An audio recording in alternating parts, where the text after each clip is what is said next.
राधे राधे, जय श्री कृष्ण।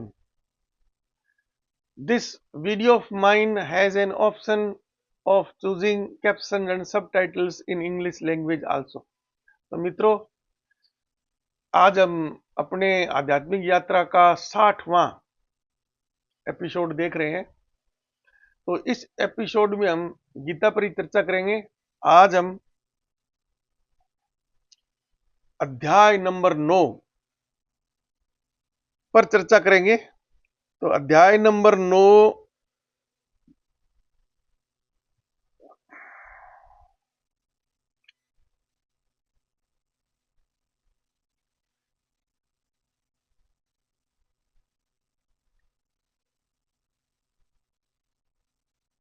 का जो टाइटल है, टॉपिक है, वो है राज विद्या राज गुह्य योग।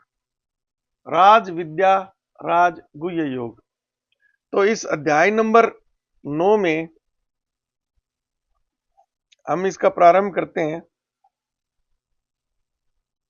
तो कृष्ण कहते हैं अर्जुन से, तुम दोष दृष्टि रहित भक्त के लिए, तुझ दोष दृष्टि रहित भक्त के लिए, यानी अर्जुन के लिए संबोधित किया है, दोष दृष्टि रहित कहा है उसको। इस परम गोपनीय विज्ञान सहित ज्ञान को पुनः भली भांति कहूंगा कि ये जो परम गोपनीय ज्ञान विज्ञान से यही सहित जो ज्ञान है वो मैं तुझे दोबारा कहूंगा, जिसको जानकर तू दुख रूप संसार से मुक्त हो जाएगा। यह विज्ञान सहित ज्ञान सब विद्याओं का राजा है। जो अब मैं तेरे को चीज बताने जा रहा हूं, यह सब विद्याओं का राजा है, इसलिए इसे राज विद्या के नाम से कहा है। सब गोपियों का राजा, अति पवित्र, अति उत्तम, प्रत्यक्ष फल वाला, धर्मयुक्त साधन करने में बड़ा सुगम और अविनाशी है। हे परंतप, इस उपयुक्त धर्म में श्रद्धा रहित पुरुष मुझको न प्राप्त होकर मृत्यु रूप संसार चक्र में भ्रमण करते रहते हैं। तो हे अर्जुन, इस उपयुक्त धर्म में श्रद्धा रहित पुरुष, श्रद्धा नहीं है जिसकी, तो वो मुझको न प्राप्त होकर मृत्यु रूप संसार चक्र में भ्रमण करता रहेगा। मुझ निराकार परमात्मा से यह सब जगत जल से बर्फ के सदृश परिपूर्ण है और सब भूत मेरे अंतर्गत संकल्प के आधार स्थित हैं, किंतु वास्तव में मैं उनमें स्थित नहीं हूं। अब ये थोड़ी सी गूढ़ भाषा है, इसको समझना है। मुझ निराकार परमात्मा से यह सब जगत जल से बर्फ के सदृश परिपूर्ण है। जिस प्रकार से बर्फ ठोस रूप में है तो उसमें हमें जल नहीं दिखाई देता, लेकिन वास्तव में है तो वो जल ही। इसी प्रकार से कृष्ण भगवान अपने आप की तुलना करते हैं इससे। सब भूत मेरे अंतर्गत संकल्प के आधार स्थित हैं, किंतु वास्तव में मैं उनमें स्थित नहीं हूं। मैं, ठीक है ना। तो इसके दो अर्थ हैं। जो भूत है, जिनको अपन निर्जीव मानते हैं ना, उसमें परम तत्व तो वही है जो जीवों में है, लेकिन उन भूतों में वो विवेक बुद्धि नहीं है कि वो उसको पहचान सके। ये विवेक बुद्धि जीव जंतुओं में भी केवल और केवल मनुष्य में ही प्रदान की गई है, जो उस प्रत्यक्ष का साक्षात्कार कर सकता हो, बाकी किसी में नहीं है। वो तो मशीन युक्त काम करेंगे बाकी जीव जंतु। और जो इनको अपन मूर्त बोलते हैं ना, वो तो फिर आप समझ रहे हो, उसकी तो एक अलग ही कैटेगरी मानी गई है, ठीक है ना। तो आधुनिक विज्ञान में ये सारी चीजें ना, ये बिल्कुल स्पष्ट होती हैं। मैंने पहले भी आपको बताया था, जीव और निर्जीव है ना, वो एक ही सिक्का है। वो एक सिक्के के भी दो पहलू नहीं है। परम तत्व है ना, वो फोर्स फील्ड तो सब में एक समान है, उसी से ही बने हैं सारे सारे। वे सब भूत मुझ में स्थित नहीं है, किंतु मेरी ईश्वरीय योग शक्ति को देख कि भूतों का धरण पोषण करने वाला और भूतों को उत्पन्न करने वाला भी मेरा आत्मा वास्तव भूतों में स्थित नहीं है। ये कृष्ण भगवान ये कहते हैं कि मैं अपनी योग शक्ति से ही सारी सृष्टि का निर्माण करता हूं, उसका भरण पोषण करता हूं और उसका संहार करता हूं, है ना। फिर भी मैं उनमें नहीं हूं। कहने का मतलब है फिर भी जो भूत जितने भी है ना सारे, वो उनको मेरे को पहचानने की क्षमता नहीं है उनमें। मैं हूं तब भी वो मेरे को नहीं पहचान रहा, तो वो तो यही मानेंगे भी है ही नहीं। जैसे आकाश से उत्पन्न सर्वत्र विचरण करने वाला महान वायु सदा आकाश में ही स्थित है, वैसे ही मेरे संकल्प द्वारा उत्पन्न होने से संपूर्ण भूत मुझ में स्थित है, ऐसा जान। तो ये बहुत साधारण उदाहरण के द्वारा कृष्ण भगवान वो कहते हैं कि संपूर्ण आकाश में जिस प्रकार से वायु व्याप्त है, इस प्रकार से संपूर्ण भूतों में मैं व्याप्त हूं, संपूर्ण भूत है ना वो मेरे में व्याप्त है। हे अर्जुन, क्योंकि अंत में सब भूत मेरी प्रकृति को प्राप्त होते हैं, अर्थात प्रकृति में लीन हो जाते हैं, और कल्पों के आदि में उनको मैं फिर रचता हूं। तो कृष्ण भगवान कहते हैं कि हे अर्जुन, जिस प्रकार से सब भूत है ना, वो जो मेरी प्रकृति प्रकृति वो ये पुरुष और प्रकृति वाली सांख्य योग वाली, अंत में उसी में मिल जाते हैं। जैसे कुत्ते बिल्ले आदि हम लोग भी शामिल हैं। मरने के बाद में हमारे शरीर को भस्म कर दिया जाता है, वापिस हम मिट्टी में मिल गए। और वो कहते हैं कि मैं अपने माया से ही उस प्रकृति के द्वारा ही उनको पुनः रचना करता हूं, यानी उनका कारण मैं ही हूं। मैं प्रकृति से उत्पन्न और नष्ट होने की जो प्रक्रिया चलती है ना, वो मैं ही करता हूं। वो मेरे मेरे आदेश से ही हो रही हो, प्रकृति मेरे द्वारा ही संचालित है। अपनी प्रकृति को अंगीकार करके स्वभाव के बल से उत्पन्न हुए इस संपूर्ण भूत समुदाय को बार बार उनके कर्मों के अनुसार रचता हूं। तो प्रकृति की जो गुण है, जो स्वभाव है ना, उसके अनुरूप ही, यानी उनके जो कर्म है उनके अनुरूप ही उनको मैं बार बार रचता हूं, बार बार नष्ट होने के बाद फिर रच देता हूं, नष्ट होने फिर रच देता हूं। हे अर्जुन, इन कर्मों में आसक्ति रहित और उदासीन के सदृश स्थित मुझ परमात्मा को वे कर्म नहीं बांधते। तो कृष्ण कहते हैं, हे अर्जुन, कर्मों में आसक्ति रहित और उदासीन के सदृश मेरी कोई आसक्ति नहीं है, मैं उनके प्रति उदासीन हूं। मुझ परमात्मा को वे कर्म नहीं बांधते, मेरे को वो कर्म नहीं बांधते, क्योंकि मैं उनके प्रति निरपेक्ष हूं, उदासीन हूं, कोई मतलब नहीं मुझे। वो अपना कारण खुद ही है, किस योनि में जाना है, क्या करना है, क्या होना उनके साथ में ना, वो खुद ही अपने मित्र हैं, खुद ही अपने दुश्मन है। पिछले अध्याय में अपन नहीं पढ़ा है। हे अर्जुन, मुझ अधिष्ठाता के सकाश से प्रकृति चराचर सहित सर्व जगत को रचती है, और उस हेतु से ही यह संसार चक्र घूमता रहता है। तो ये प्रकृति मेरे अधिष्ठाता के सकाश से ही, यानी मेरी इच्छा से ही प्रकृति इन सब को रचती है और नष्ट करती रहती है, ये चक्र चलता रहता है। मेरे परम भाव को न जानने वाले मूढ़ लोग मनुष्य का शरीर धारण करने वाले मुझ संपूर्ण भूतों के महान ईश्वर को तुच्छ समझते हैं, अर्थात अपनी योग माया से संसार के उद्धार के लिए मनुष्य रूप में विचरते हुए मुझ परमेश्वर को साधारण मनुष्य मानते हैं। तो यहाँ पर कृष्ण भगवान स्पष्ट कर रहे हैं कि मेरे परम भाव को न जानने वाले मूर्ख लोग, मूढ़ लोग मेरे को एक सशरीर जन्मा हुआ साधारण आदमी समझते हैं। और ये क्या है कि उनकी जो योग माया है मेरी, वो उसी के वशीभूत है, वो मेरे असली स्वरूप को पहचान नहीं पा रहे हैं। मुझ परमेश्वर को साधारण मनुष्य मानते हैं, जबकि मैं परमेश्वर हूं, फिर भी मुझे वो साधारण मनुष्य जैसे ग्वाला करके बोलते थे दुर्योधन वगैरह। वे व्यर्थ आशा, व्यर्थ कर्म, व्यर्थ ज्ञान वाले विक्षिप्त चित्त अज्ञानी जन राक्षसी, आसुरी, मोहिनी प्रकृति को ही धारण किए रहते हैं। तो ये इस प्रकार के गुणों से युक्त होते हैं वो। परंतु हे कुंती पुत्र, देवी प्रकृति के आश्रित महात्मा जन मुझको सब भूतों का सनातन कारण और नाश रहित अक्षर स्वरूप जानकर अनन्य मन से युक्त होकर निरंतर बसते हैं। और जो साधु लोग हैं ना, वो मेरा वास्तविक स्वरूप पहचान कर मुझे बसते रहते हैं, यानी मेरा ध्यान करते रहते हैं। वे दृढ़ निश्चय वाले भक्तजन निरंतर मेरे नाम और गुणों का कीर्तन करते हुए तथा मेरी प्राप्ति के लिए यत्न करते हुए और मुझको बार बार प्रणाम करते हुए सदा मेरे ध्यान में युक्त होकर अनन्य प्रेम से मेरी उपासना करते हैं।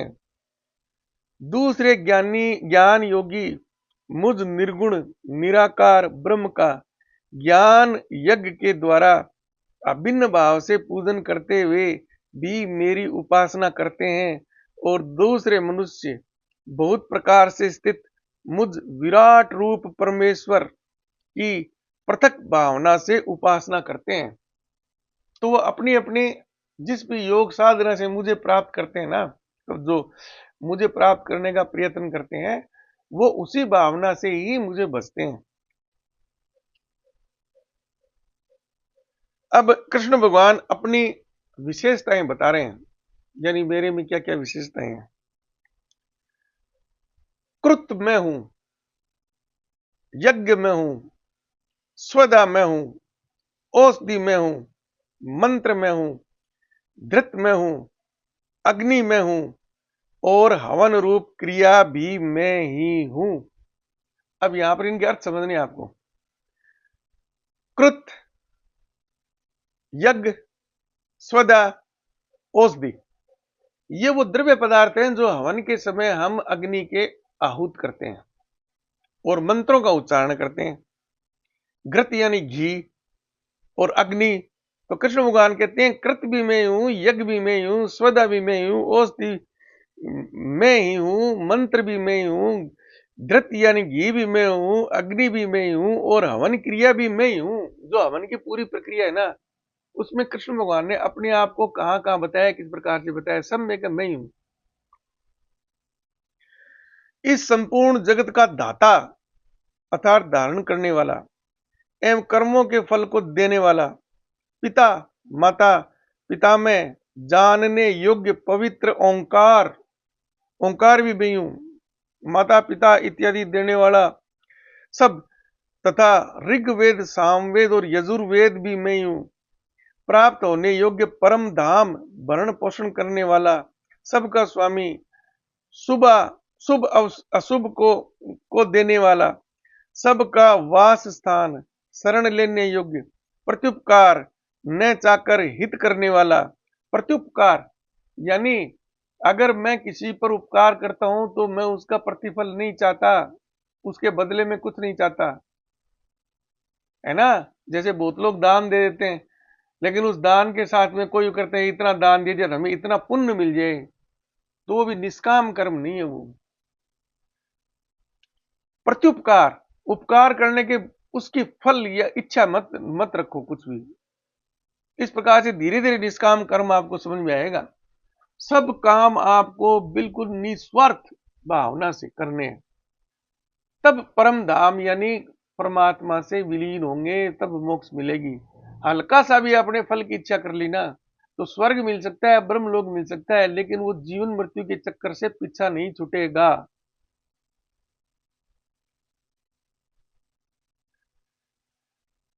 प्रत्युपकार न चाहकर हित करने वाला, प्रत्युपकार नहीं चाहता फिर भी लोगों का हित करता हूं मैं। सबकी उत्पत्ति प्रलय का हेतु, सबकी उत्पत्ति और मरने का कारण मैं हूं। स्थिति का आधार निधान और अविनाशी कारण भी मैं ही हूं। मैं ही सूर्य रूप से तपता हूं, वर्षा का आकर्षण करता हूं और उसे बरसाता हूं। हे अर्जुन, मैं ही अमृत और मृत्यु हूं और सत असत भी मैं ही हूं। यानी सब चीजें ये बताई है ना कृष्ण भगवान ने कि तू इस प्रकार से मेरे को पहचान कि ऐसी कोई चीज है ही नहीं जहां तू मेरे को नहीं देखेगा। और जब तेरे को दिव्य दृष्टि हो जाएगी तो सब जगह तू मेरे को ही देखेगा। तीनों वेदों में विधान किए वे सकाम कर्मों को करने वाले, सोमरस को पीने वाले, ये वेद तीन ही यहां पर कृष्ण भगवान ने व्याख्या की है। ऋग्वेद, यजुर्वेद और सामवेद। अथर्ववेद को उन्होंने आध्यात्म के हिसाब से महत्वपूर्ण नहीं माना है। पाप रहित पुरुष मुझको यज्ञों के द्वारा पूजकर स्वर्ग की प्राप्ति चाहते हैं। वे पुरुष अपने पुण्यों के फल स्वरूप स्वर्ग लोक को प्राप्त होकर स्वर्ग में दिव्य देवताओं के भोगों को भोगते हैं। तो स्वर्ग में कौन जाएंगे? यहां पर कृष्ण भगवान ने स्पष्ट किया है, तीनों वेदों में विधान किए हुए सकाम कर्मों को करने वाले, यानी निष्काम कर्म नहीं कर रहे, वो वेदों के विधान के हिसाब से वो काम कर रहे हैं, सकाम काम है वो, तो वो स्वर्ग में ही जाएंगे। मोक्ष नहीं होगी। मोक्ष के लिए तो निष्काम कर्म जरूरी है। तो वो स्वर्ग में दिव्य देवताओं के भोगों को भोगते हैं। वे उस विशाल स्वर्ग लोक को भोग कर पुण्य क्षीण होने पर मृत्यु लोक को प्राप्त हो जाते हैं। लेकिन अंत क्या होगा? जब उनके पुण्य घट जाएंगे, कम हो जाएंगे, नष्ट हो जाएंगे, तो मृत्यु लोक में आ जाएंगे वो। तो स्वर्ग लोक है ना, वो स्थायी नहीं है।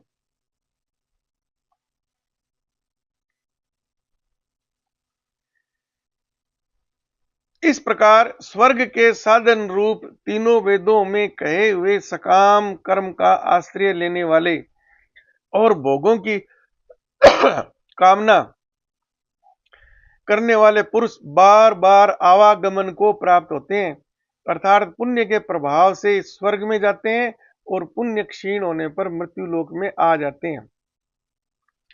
जो अनन्य प्रेमी भक्तजन मुझ परमेश्वर को निरंतर चिंतन करते हुए निष्काम भाव से बसते हैं, उन नित्य निरंतर मेरा चिंतन करने वाले पुरुषों को का योग क्षेम मैं स्वयं प्राप्त कर देता हूं। अब यहां पर कृष्ण भगवान कहते हैं कि जो अनन्य रूप से मेरे को भजकर ही अपना काम करते हैं, निष्काम काम करते हैं, तो अंत में वो मेरे से मिल जाते हैं, मेरे में आत्मसात हो जाएंगे। तो उनका जो योग क्षेम है ना, जो योग क्षेम वहां में हम जो आपको मैंने बताया था, योग से तो हो जाएगा मिलना, ईश्वर से मिलना, ईश्वर की शरण चले जाना। क्षेम यानी उसकी जो ऐश्वर्य है, उसका जो मान सम्मान है, उसकी जो उपलब्धि है, तो उसकी उपलब्धि का वहां मेम का मतलब मैं उसका गारंटर हूं। ये यहां पर इस वेद वाक्यांश का, संस्कृत के वाक्यांश का इस श्लोक में उपयोग हुआ है। ये श्लोक नंबर 22, श्लोक नंबर 23,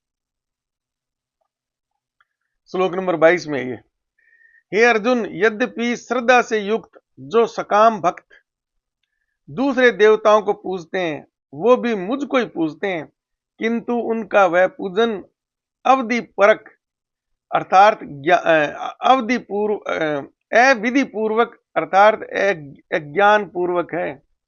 तो कृष्ण भगवान कहते हैं कि जो भी अन्य देवी देवताओं की पूजन करते हैं ना, तो करते हैं तो वो भी मेरी पूजन ही है, लेकिन उनका काम वो सकाम है, वो विधि पूर्वक नहीं है, निष्काम कर्म नहीं है उनका। तो वो स्वर्ग में जाएंगे और वापस आ जाएंगे वो।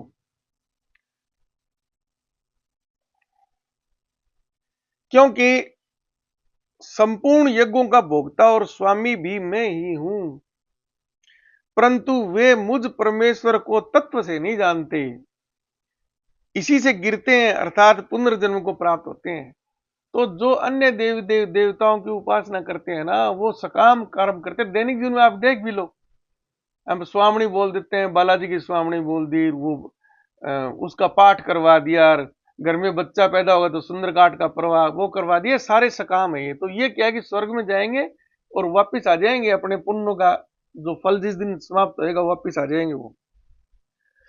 देवताओं को पूजने वाले देवताओं को प्राप्त होते हैं, पितरों को पूजने वाले पितरों को प्राप्त होते हैं, भूतों को पूजने वाले भूतों को प्राप्त होते हैं, और मेरा पूजन करने वाले भक्त मुझको ही प्राप्त होते हैं। इसलिए मेरे भक्तों का पुनर्जन्म नहीं होता। यहां पर कृष्ण भगवान ने सब चीजें बिल्कुल स्पष्ट कर दी।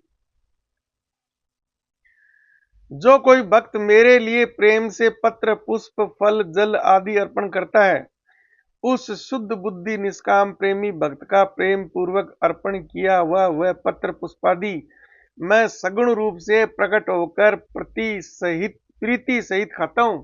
यहां पर कृष्ण भगवान ने बिल्कुल स्पष्ट कर दिया है, जो भी पुष्प पत्र इत्यादि भगवान को भोग लगाता है ना, तो मैं सगुण रूप में बाकायदा साक्षात आकर उसका बहुत ही प्रीति पूर्वक उसको भोजन करता हूं मैं, जैसे मीरा जी ने कर्मा जी ने करवाया था इत्यादि।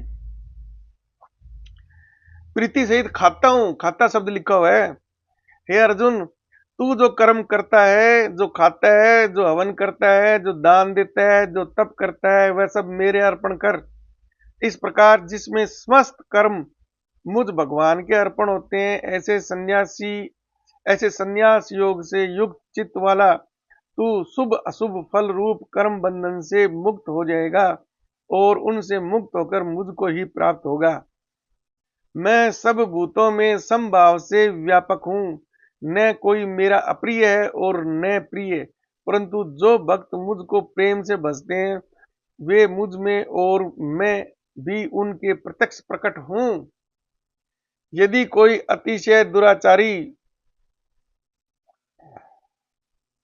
भी अनन्य भाव से मेरा भक्त होकर मुझको भजता है, तो वह साधु ही मानने योग्य है, क्योंकि वह यथार्थ निश्चय वाला है। अर्थात उसने भली भांति निश्चय कर लिया है कि परमेश्वर के भजन के समान अन्य कुछ भी नहीं है। तो कृष्ण भगवान कहते हैं कि कितना भी दुराचारी कुछ भी रहा हो, लेकिन बाद में वो निश्चय करके, दृढ़ निश्चय करके मुझको भजने लगता है, यानी मेरे में ध्यान लगा लेता है, तो वो भी एक साधु ही है। वो उसके पाप है ना, वो कट जाते हैं अपने आप ही। वह शीघ्र ही धर्मात्मा हो जाता है और सदा रहने वाले परम शांति को प्राप्त होता है। हे अर्जुन, तू निश्चय पूर्वक सत्य जान कि मेरा भक्त नष्ट नहीं होता, मेरा भक्त तो नष्ट नहीं होता। तो रावण का जो अंत समय आया था, है ना, तब भी उसने क्या है कि रामचंद्र जी से प्रत्यक्ष मिलने की अभिलाषा ही व्यक्त की थी। रामचंद्र जी लक्ष्मण जी गए थे और लक्ष्मण जी से उन विद्या लेने की वो बताई थी। इसी प्रकार से भीष्म पितामह भी देह त्याग करते समय सबको बुला लेते हैं, कृष्ण भगवान को सहित।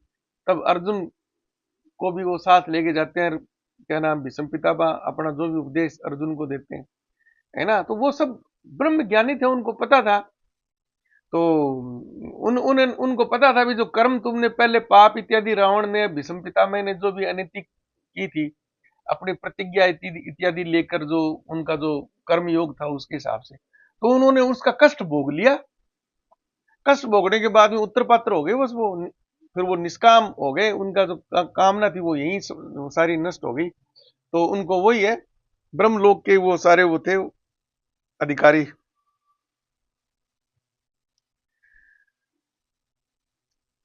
तो निश्चय पूर्वक सत्य जान कि मेरा भक्त नष्ट नहीं होता। हे अर्जुन, स्त्री, वैश्य, शूद्र तथा पाप योनि चांडालों आदि जो कोई भी हो, वे भी मेरे शरण होकर परम गति को ही प्राप्त होते हैं। फिर उसमें कहना ही क्या है, जो पुण्यशील ब्राह्मण तथा राज ऋषि भक्त मेरी शरण होकर परम गति को प्राप्त होते हैं। इसलिए तू सुख रहित और क्षण भंगुर इस मनुष्य शरीर को प्राप्त होकर निरंतर मेरा ही भजन कर। तो कृष्ण भगवान कहते हैं कि अर्जुन, स्त्री, वैश्य, शूद्र तथा पाप योनि चांडालादि जो भी हो, वो ही मेरा भजन करने से मेरे को प्राप्त कर लेते हैं। तो जो पुण्यशील ब्राह्मण और राज ऋषि भक्तजन है, राज ऋषि जो राजा होते थे, नियमों का पालन करते थे, वो राज, जैसे राजा दशरथ वगैरह, युधिष्ठिर वगैरह, ये राज ऋषि थे। तो उनका तो कहना है क्या, वो तो मेरे को प्राप्त होंगे होंगे। तो तू भी निरंतर मेरा ही भजन कर। भजन करने का मतलब वो रट्टा नहीं लगाना है, हमेशा याद रख भी मेरा क्या स्वरूप है, उससे तेरे को भी हमेशा ये आभास होता रहेगा। मुझ में मन वाला हो, मेरा भक्त बन, मेरा पूजन करने वाला हो, मुझको प्रणाम कर, इस प्रकार आत्मा को मुझ में नियुक्त करके मेरे प्राण होकर तू मुझको ही प्राप्त होगा। तो इसी के साथ ये 9वां अध्याय भी समाप्त होता है और इसका राज विद्या राजगुह योग टाइटल था। तो ये एपिसोड भी अपन यहीं समाप्त करते हैं। तो अधिक से अधिक इस वीडियो को शेयर कीजिए, लाइक कीजिए, सब्सक्राइब कीजिए। धन्यवाद।